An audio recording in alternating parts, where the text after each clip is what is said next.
you know, one of the things I really like about the American political system is that it's not predicated on a utopian ideal.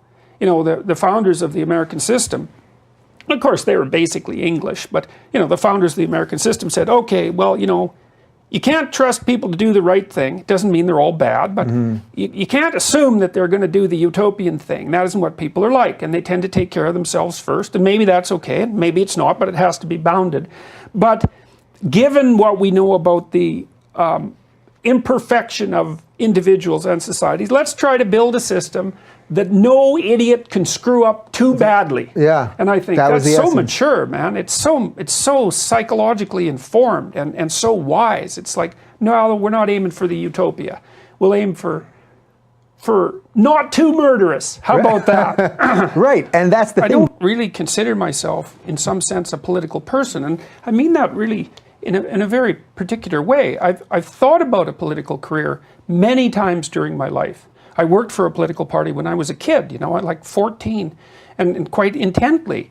But what party was it? It was a socialist party in Canada, Wow. the NDP. That was back the New Democratic Party, which is part of the mainstream in Canadian politics. That was back when I would say they were a valid voice for the working class. I knew the leadership of the provincial party and the national party to some degree. I had some access because the person who was our representative was the leader of the Alberta NDP, and I knew him and his wife quite well.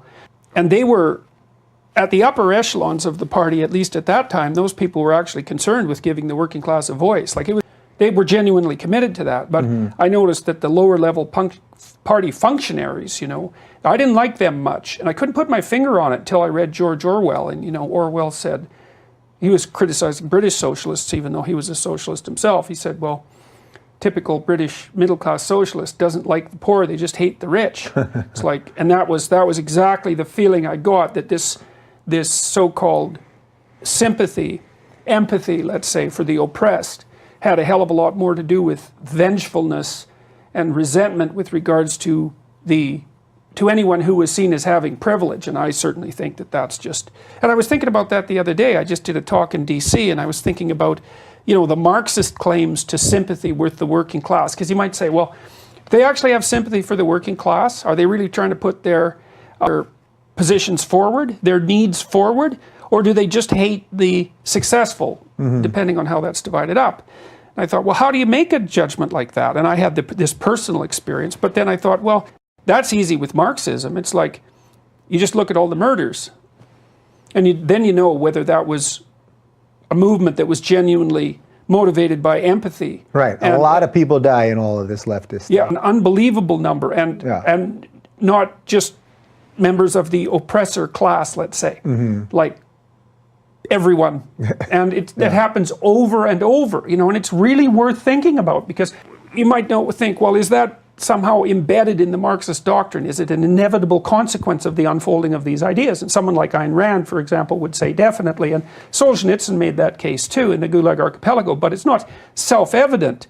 But I think there's a level underneath the ideas that you could go and say, well, what's motivating this? Is it actually like saintly compassion for the downtrodden?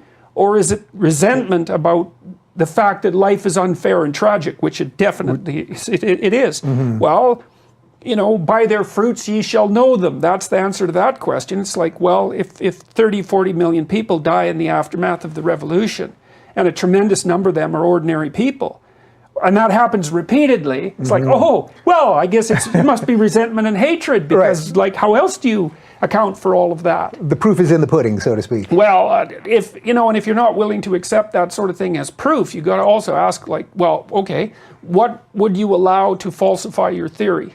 Like, how many corpses have to stack up before you think? And the number is pretty high already, so it's uncountable.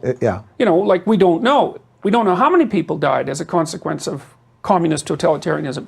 It could be 50 million, it could be 150 million. Those are big error bars. Yeah. You know, like that's a big problem when you can't count in the tens of millions, when you can't get the damn estimate right. And it happened in multiple cultures, right? Because you might say, well, it was just specific to a time and place. It wasn't intrinsic to this radical doctrine. Yeah, well, there's not that much that's the same about the Soviet Union and all of its countries, let's say. Broad range of cultures.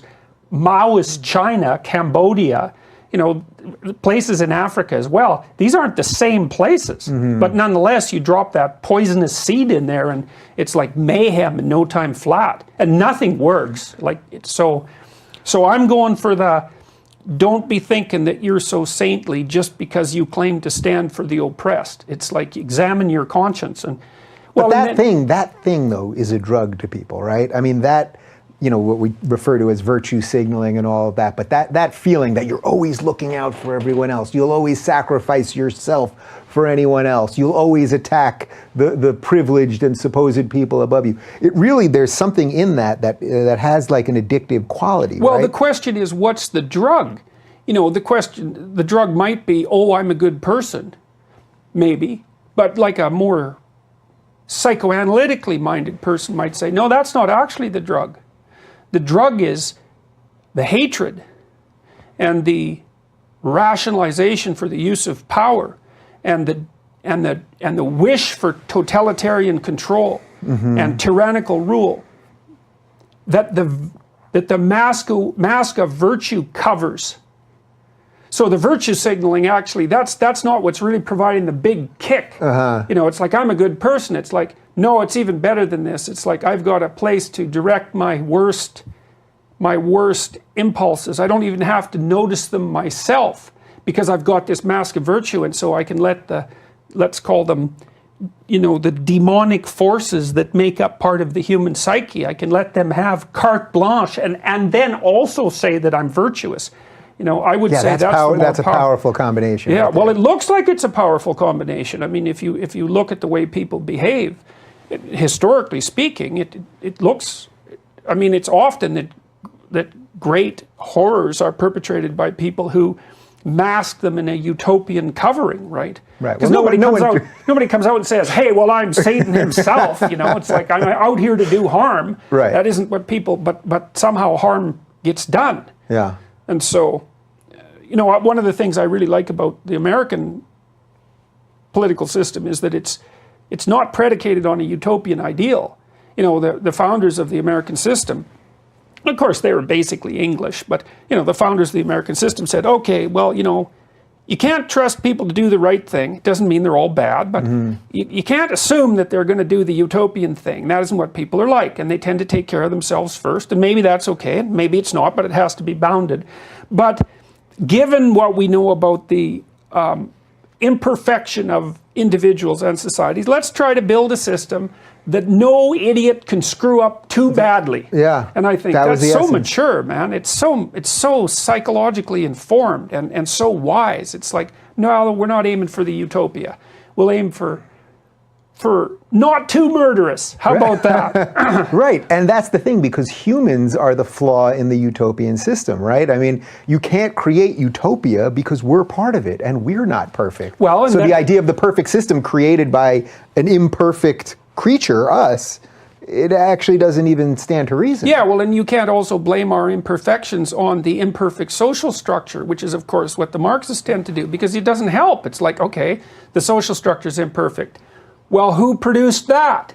It just pushes the question back.